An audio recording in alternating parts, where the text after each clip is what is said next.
Llegiré un poema d'aquest llibre, que és El cel, de Jacint Verdaguer. Aquesta és l'edició original de 1905, i el poema es titula La Via Làctea.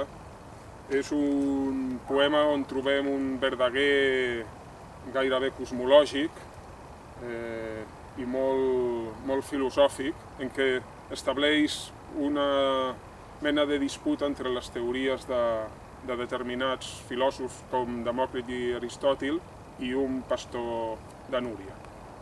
I fa així. Què és aqueix riu d'estrelles que, com anell guarnit de pedres fines, senyeix la immensitat de l'hemisferi?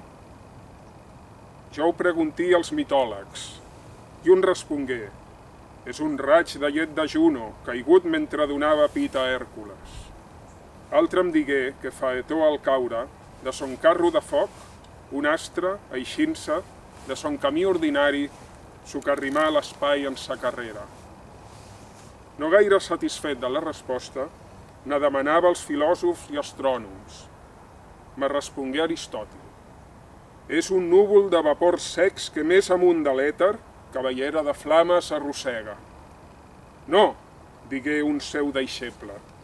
Al lo principi, al començar lo sol los seus viatges, per la volta estelífera, son carro deixant lo firmament eixa rodera. Jo crec, digué Demòcrit, que és la claror dels astres que a miríades en la blavor sidèria s'acongesten, com sobre el Nil los platejats nenúfars. Demaní son paré a Teòfrastes i em respongué: això és la soldadura amb què deu encaixar els dos hemisferis que formen l'estrellada.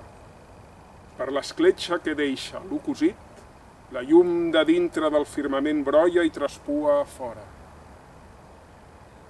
Demaní el seu a un vell pastor de Núria, i em digué que és la via de Sant Jaume, per on, a son exemple, les ànimes se'n pugen a la glòria.